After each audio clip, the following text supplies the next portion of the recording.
Welcome to the Retreat Leaders Podcast, the show for visionary coaches, healers, wellness pros, and small business owners who aren't just here to host another feel-good getaway, but to build a profitable, impactful retreat business. I'm your host, Shannon Jamal, retreat strategist, business mentor, and owner of a 46-acre retreat center. I've hosted over 100 retreats around the world, and I've made every mistake so you don't have to. Each week, we'll dive into the mindset, marketing, money, business, and mechanics behind sold-out, profitable retreats. Plus, hear from expert guests who are walking the talk. Whether you're planning your first retreat or scaling your 100th, you're in the right place. Welcome to the show. Hey guys, welcome back to the Retreat Leaders Podcast. I have such a special guest on the show today. Welcome, Kim DeMoss, to the show. Thank you. Thanks for having me. I'm excited to be here, as usual. I love being on the podcast. I know. And I was sitting here thinking, Kim, earlier, like, how long have we known each other? It's over 10 years. Because 20, well, I think it's just about 10 years. I think it was Is it? 2016 when I Went to came to Destin? your retreats in Destin. Yeah. Okay, it was 20. I couldn't remember if it was 2015 or 2016. Okay. One of those. Okay. So Well, like we're 10 years. somewhere within a decade. Kim and I have known each other, and very shortly after we met at one of my retreats, which I love when this happens. It's like the universe lines us up. Kim and I started working together in all different kinds of capacities. And then we started building programs together. And Kim and I have built out a complete YTT program that is absolutely phenomenal. We started building it actually before COVID, and then COVID hit, and we were able to pivot, and it actually worked out even better to do a hybrid model. So we have the hybrid model that Kim totally runs now completely. But anyway, across the board, we've done lots of things together. And one of the things, Kim, I really wanted to focus on today is kind of both sides of the retreat space, from the retreat leader perspective and then also from the support side perspective, because you've done both. And I remember recently a conversation you and I had where you were like, I'm starting to think I like the behind the scenes better than the front of the scenes. And so anyway, tell us first, like, your experience in the retreat space, and then we're going to dive into like the differences and why you might like one over the other. Yeah. I think it's so interesting when you do both sides of the retreat business. You're like, wait a minute, I think I enjoy this piece a little bit more. Like when you're not hosting and you're just that support piece, you get to kind of like breathe a little bit because there's not as much pressure on you specifically to hold space and to make sure everything flows. And then, if things go wrong, like it's on you. So it is a little bit easier. I will say I do enjoy both. I think I do love supporting a little bit more. Not to say that I don't love hosting retreats, but in my personal opinion, like I know my capacity. So I'm not going to be the kind of retreat host that's going to host a retreat every month or every quarter. I'm a once a year type of girl. Like I can put forth all my energy and make it amazing this one time, and then I'll support lots of times because I can do that. I can have the capacity for that because it's not all falling on my shoulders. So I think that's really the biggest difference is being able to like, all right, well, I can outsource that because it's not my problem. It's the retreat host problem, but I'll support you in however you want me to move forward. But It is a different vibe. when you're making the decisions, you have to make the decisions. It is a different vibe. So, some back history here too. Kim actually was the first person to host a retreat at Retreat Ranch. Like, Yes. she literally was the first host ever from when we opened our doors. It was And awesome. it was so cool. I sit back there now, though, Kim, and I think about it. I'm like, oh my gosh, we had like 3 accommodations and like a yoga deck, like when we first, we had a dining hall too. But like compared to what we have now, we had very minimal when we first opened. But even in that capacity, like you learn from both sides. You learn from the hosting side, you learn from the support side. But I remember at the end of that retreat, even you were like, I'm exhausted because you do put Yeah. so much into it. So talk to us a little bit about why you think it's like the one and done a year, because you're still hosting retreats. Like you're still Yes. doing them. You're doing the YTT retreat every year. And so talk to us about like, just tell me like why just the one? Well, I think it's a personal choice for me, and that comes down to what's going on in my personal life too. So I know now, like when I did that retreat with you, that very first retreat, my husband was deployed. Like I He was know. overseas. I think he was in Kenya at the time. And so I didn't have the capacity to be hosting that retreat. Now, we had planned it and then he got the deployment order. So it's not something like, oh, I should have planned it differently. That was just Right. how life was unfolding. And I think what I learned a lot from that lesson and even recently the YTT retreat I did that I loved hosting. And I was like, this is it. This is where my focus is going to be. But what's going on in your personal life also matters. So if you're in a space or in a season where it's just overwhelming and you've got a lot of things like you're caring for aging parents or you've got young kids or your spouse travels, like all of that, it comes into play when you're Yeah. hosting a retreat or planning retreats. So for me, I have to I had to like take a step back and be like, no, I know I'm good at this and people love it, but also it's burning me out. So I have to find a time, find a space and find like I don't want to say balance because I don't know that there's ever truly a balance, but find what works. Okay, so this reminds me so much of my private mental health practice that I had. So here I go get my master's, spend a fucking fortune on a master's degree, go through my internship, go through residency, go through everything. And then I'm like, I don't fucking like this. I'm good at it. Like I am. I'm going to tell you right now, I'm a great therapist. It is too much for me to hold. Like there's my personal boundaries, me as a person, my personality, life, seasons, I don't care whatever it was. It was like, "Oh my. Okay, so this isn't it." And so you look at that and you're like, "Okay, what does that mean?" For some people that they might go, "Oh, well, you spent all that time and money or you did all these things." And it's like, "Yeah, but now I took that learning and I apply it in my retreats. I apply it in my everyday stuff." So I feel like the same thing for you, Kim. You worked really hard for many years building an incredible event retreat business that also had some additional support tools with it. And you're very good at it. But you also realize, I don't know if I love it as much as the building and the logistics and the support that you've now learned. And now you use that for our business, for Retreat Ranch, for some administrative stuff, and still for your stuff and however else you want this to grow. But like everything that you learn through that, you still get to use Yeah. Yeah, exactly. But with less pressure, with less pressure. like with less pressure and I don't know. And I guess it's maybe an ego thing too, where you're like, I know I can do it. Or like, I've said I was going to do this. And then you navigate and pivot and change. And like, what is everybody going to think? Or, if I stop doing this, like, what's going to happen? Like, I think there comes a point where you have to, and I think you taught me this, Shannon, like, you have to be okay with disappointing people to not disappoint yourself. Yes. It's hard. That is hard. That's hard as women, mothers, like humans. Like it's a hard concept. Hey guys, Shannon cutting in here real quick. Listen, the Retreat Industry Forum is happening May 14th through 17th in Denver, Colorado, and it's not your average feel-good conference. This is where bold retreat leaders, venue owners, industry pros, small business entrepreneurs come together to disrupt, challenge, and advance what's possible in our industry. You'll get cutting edge strategy, real world business tools, and high level conversations about profitability, innovation, and sustainability without the fluff or kumbaya. Join myself, my friend Erin and Allison, along with other powerhouse leaders for 3 immersive days of connection, collaboration, and serious business growth, plus an exclusive VIP experience for those ready to go even deeper. Get all the details and grab your ticket now at retreatindustryforum.com. This isn't just another event, you guys. It's the movement that's reshaping the future of the retreat world.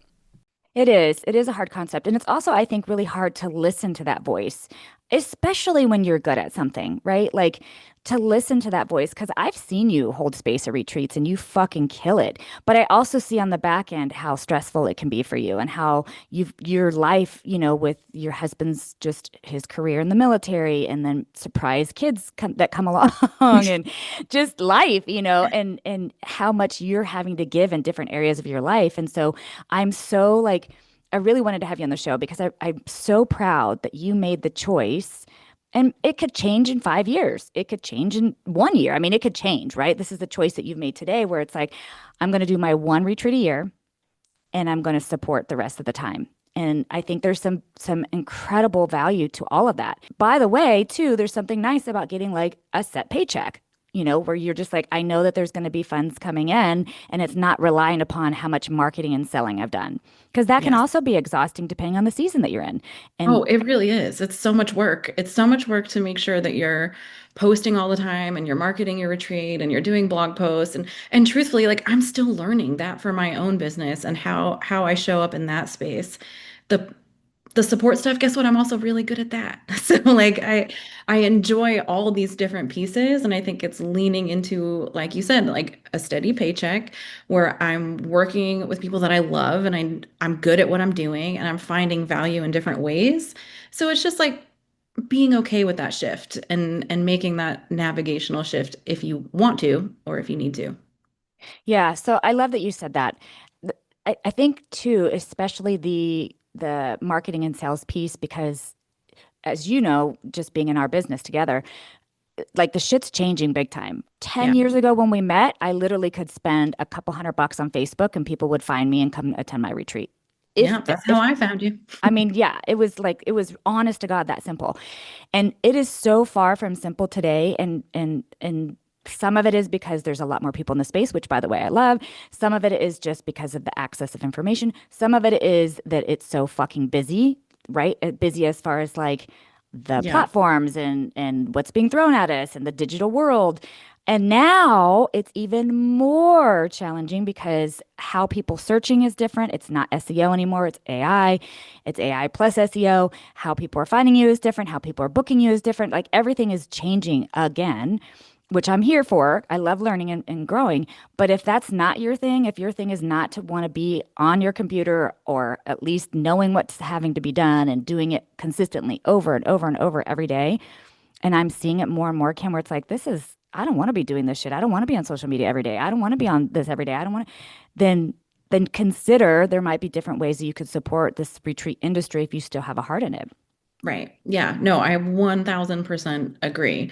And that's even something that I have thrown around and considered myself. Like the YTT retreat, I love because I love teaching and guiding and our students are amazing. But then you're right. Again, it's like, okay, well, this is coming up every year. You can't just take a break, Like you don't get a break. You have to continue to keep working and keep sharing and putting it on all the different platforms. And so it's always work. And so if you're not willing to do the work or it doesn't fit in your season or space, then it's time to like have a heart to heart with yourself and Yes. make a decision. Like Yeah. where do you want to go? Because it's not serving you or your people either. If you're just kind of like, well, I'm gonna halfway do it, you're not gonna get the right people. And I learned that lesson too at that first retreat. I was like, Mhm. man, I learned a lot about marketing and what I should do and shouldn't do at that first retreat where I was like, wow, I attracted some people that I do not want in my space. Like, Yes. I remember that. I remember afterwards the conversations about it too. right? And so, I mean, I think everything we do, we're constantly learning, but not being afraid to navigate or pivot when you need to. Yeah, when you hear that voice inside you, and sometimes that voice is like all of a sudden the universe will solidify that voice. Like when this last retreat you held here at Retreat Ranch, and I sat down and I was like, "So Kim," because here's the thing, like I know my Kim, and those of you may not know her if you haven't attended a retreat. She is seriously one of the best retreat leaders I have ever had the pleasure of working with or have come in contact with. But one of the reasons why she's such a good retreat leader is she is so fucking organized and disciplined and the detail, the attention to detail, holy mother effer. Like I've never met anyone like you, Kim. And so in my brain, after your retreat, I was like, so I'm wondering if you want to maybe in between things work with me and Nathan. And it was funny because your face was like, hold on, wait a minute.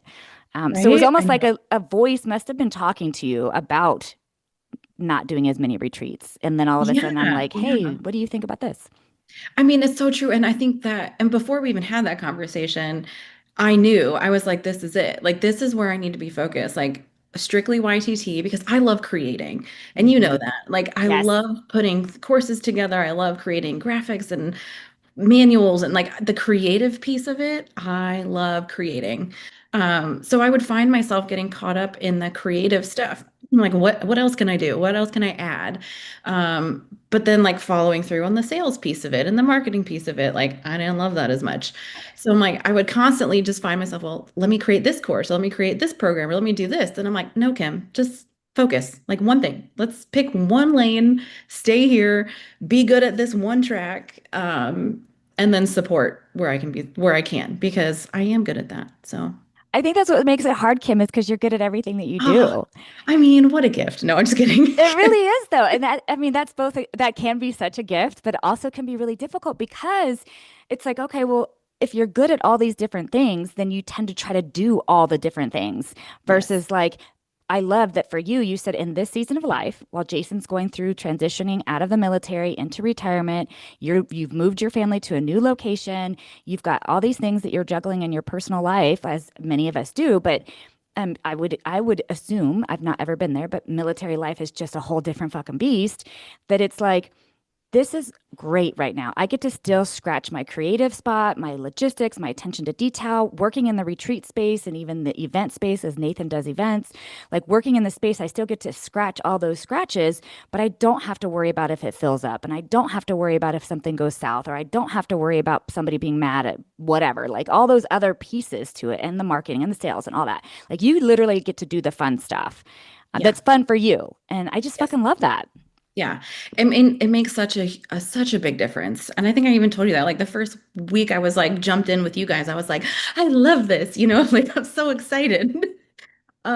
Because it's just something that like you like, I don't know, when someone else gives you a task and you're like, all right, I got this. And then you can check it off and move on to the next task. It's not me having to think of where do I need to go next or how do where can I reach out to? I'm not saying like our YTT program is amazing and it Hmm. runs effectively, smoothly, like all of that, those logistic things have been worked out. So that kind of somewhat in and of itself like runs itself aside from like the support piece. And that's easy for me to navigate right now, because you're right. Transitioning from active military to my husband retiring, holy heck, it has been a ride. Like it's been a ride.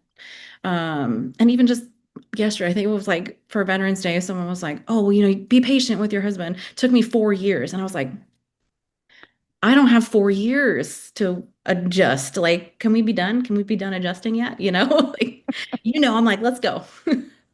I'm not as You're like, patient. I've been adjusting my whole entire life with My him. We've whole life we've adjusted been all over the adjusting. place. Yeah, I was like, no, no, I'm too impatient to wait that long to adjust. But it is an adjustment. And I think if we're not giving grace to ourselves and the people around us that we love, but also just like putting yourself in the spaces with the people and the energy that you want to become. I think that's Yeah.